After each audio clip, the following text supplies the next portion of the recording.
What does Tom symbolize? Tom's character stands out in the novel as one who's entirely unformed. He appears to be a mere lump of clay. He was that classical inability to adhere to a given code since he would not understand its worth or relevance. It is a different thing that by nature he is kind and generous. Yes, nature is the word, therefore good is not good as desirable verse in his case. Instead, it is natural for him to be good. As the teacher sees, Tom suffers a great deal for being naturally good and selfless. It is entirely understandable, therefore, that convictions, traditions, and norms do not mean anything to him but as so many minor hurdles in the way. We are particularly struck by Tom's attitude towards women. Tom always treats women, irrespective of their social standings, as equal to men. His behavior in this context is not influenced by that expolite attitude under which the males are supposed to manage the affairs of society and women have to merely act as their appendages. He contends within himself the purity of a human, that the distinctive trait of a male which can be taken as a gender construct of a given society. This human in turn constitutes the essential good qualities both of women and men. In fact, in some respects, one can see more of the woman than the man in him. The softer, the purer, more earnest and empathy-prone aspects that we have come to historically associate with the woman's temperament. Apart from this, we can scarcely apprehend that pupil would act under narrow considerations of profit, and on that account take advantage of anyone's gullibility and innocence. But as noted above, innocence is Tom's strong point. It is this which sets him apart from those pupils of high as well as low birth who have become innocent in the process of living. Still another trait of Tom's character is that he is greatly courageous and fearless and has the requisite strength to go ahead in the business of fighting. He would more often than not be able to conquer his enemy engaged in a fight with him. So many qualities can be merely visualized in an individual. It is this which suggests that Tom emerges in the novel more as an idea and a separate than a flesh and blood character. I say idea, not an ideal. The latter was connotation of fineness, something which is already there for the human beings to look up to, something like that we find in Mr. Allworthy's case. No, Tom is not that kind of an ideal. On the contrary, Tom exemplifies the idea of spontaneity and natural behavior as an idea. Tom also critiques that which is determined to the natural good aspect among people. If Tom's character is to be interpreted thematically, he can be viewed as the idea of spontaneity, which means in a state of constant struggle with the pre-existing structure of norms and convictions. Relationships in the novel. Tom and Sophia in togetherness and contrast. In what way do we comprehend Tom's fascination for Sophia? We know that he has been quite intimate with Black Perdage's daughter, Molly Seagram. Is it merely that Sophia is beautiful, elegant, and has a good and a goddess-like quality about her charm? No, Sophia is more than this idealized version of a woman. Her social helplessness against her father's ways is not an ordinary occurrence and leaves a deep impact on her personality. The impending threat of a marriage with Blifil lifts her up from an obstructed existence and reveals to her the horrors of certain doom. Sophia is so entirely convicted of her abhorrence per Blifil as husband that when Mrs. Honor, her maidservant, mentions Blifil as a charming, sweet, handsome man, Sophia angrily remarks, "Honor, rather than submit to be the wife of that contemptible wretch, as I would plunge a dagger into my heart." This is not the response of the doll-like figure who always moved about in sweet and protected surroundings after Sophia runs always from home to the company of Mrs. Honor. We see her more and more as a concentralized individual struggling to move away from a paradise that has her home. She becomes more and more real in this process, yet her escape from that unreal world strangely prevents her from becoming an ordinary person, a weak, all-accepting individual who would get recognized to anything because there is no way out of their particular circumstances. At the same time, she is definitely not like Tom in spontaneity or naturalness, but she has that which Tom doesn't, a sense of discipline which we are needed, and an inner life which is a product of doctrine of self-assessment. On the struggle of this, she finally becomes a truly thinking individual, marked with her words in the letter that she writes in London to Jones. A promise is with me a very scattered thing, and to be extended to everything understood from it, as well as to that is expressed by it, and this consideration may perhaps, on reflection, accord you some comfort. But why could I mention a comfort to you of this kind? For there is one thing in which I can never company with the best of fathers, yet I am firmly resolved never to act in defiance of him, or to take any step of consequence without his consent.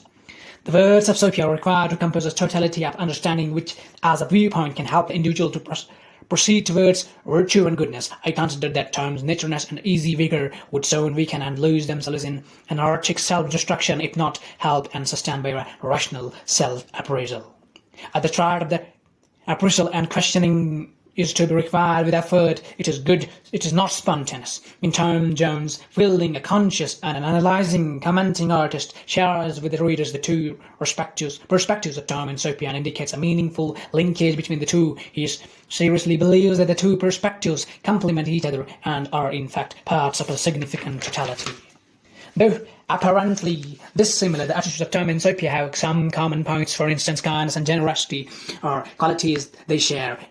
Again, both have the capacity to rise above their immediate personal interests. There is no denying that Tom is deeply in love with Sophia and would sacrifice anything to win her hand. Still, he decides many a time to sacrifice this wish if that ensured her safety and preservation. Sophia, too, places personal happiness far above her duty towards her father. She would not marry anyone if Squire Western did not approve of it. The only point she sticks to, and it is a high point of her self-assertion, is that Squire Western would not choose a husband for her. She makes it abundantly clear that if that happened, she would leave all and run away to the furthest corner of the world to preserve that highly personal and sacred territory of conscious choice. This is a trait of individual self-assertion, but we should not lose sight of the basic morality of this position. This can also be considered an attitude of self-abnegation that an individual adopts with a sense of conscious choice. Tom and Sophia seem to be moving in the direction of this attitude, which they finally come to symbolize. It also imparts a unique value to their characters and transforms them into inspiring examples of conscious activist behavior. Particularly in the case of Tom, self-abnegation comes out to be his strongest redeeming figure, strangely in one who apparently loved easy pleasures and indulgence and scarcely observed the high principle of constancy.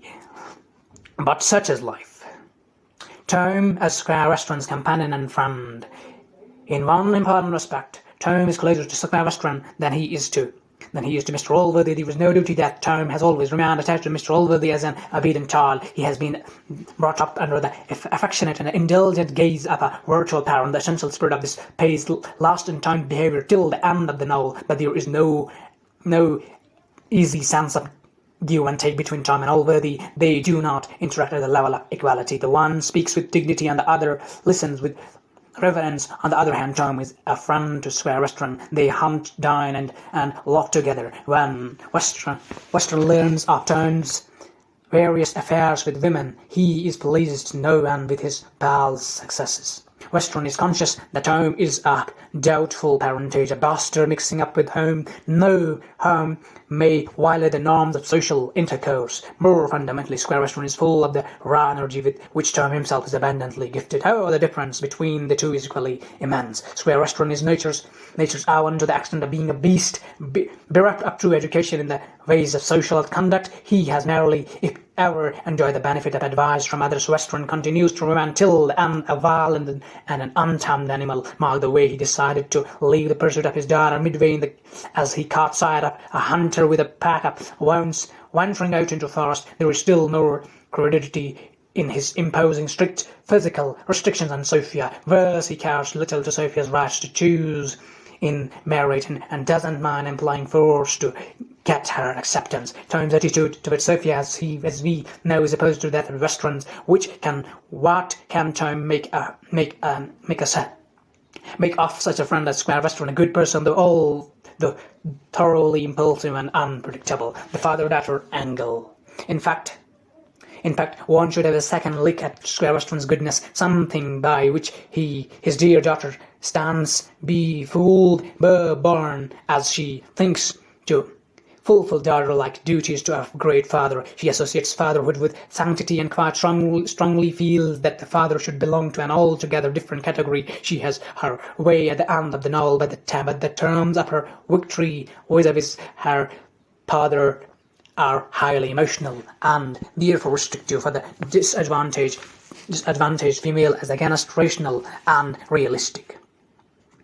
An attitude of this kind of the daughter does not make sense to the reader because of the emotional exploitations involved in her case. It has always been a one-way affair. Even though Square Western is a picture of fondness, yet his love for the daughter is of a peculiar kind. It is unthinking at the time of the final resolution of Sophia's marriage is in box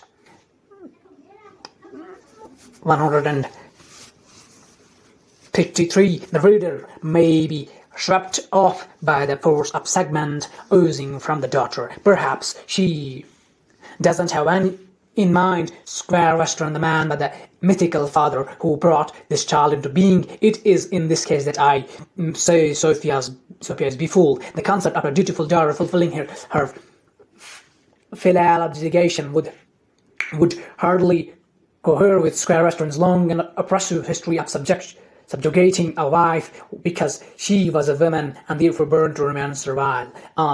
Or maybe she sees the gap between the father and the real Square Western and wishes that the two images join. That is interesting to note that Western is the only character in the novel who openly opposes a woman's right of equality with men and unabashedly breaches women's suppression.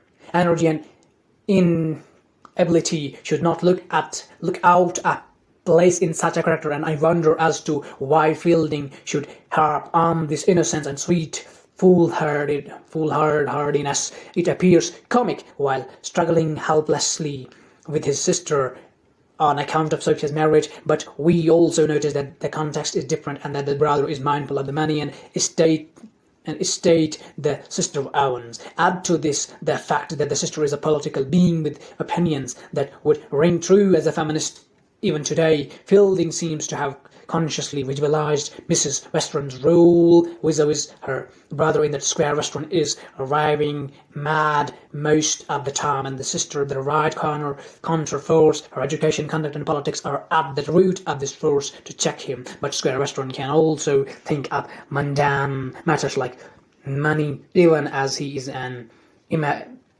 amalgam of folly, vigor, and uncountered energy. This further compounds his role as a woman-hater.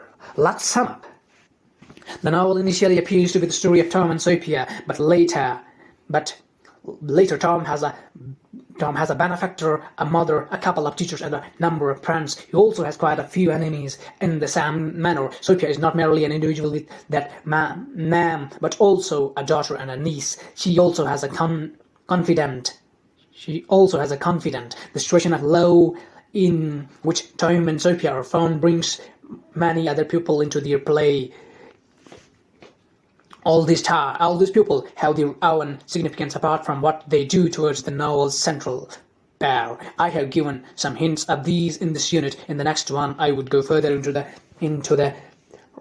ramification of the action and the plot that has been built around Tom and Sophia.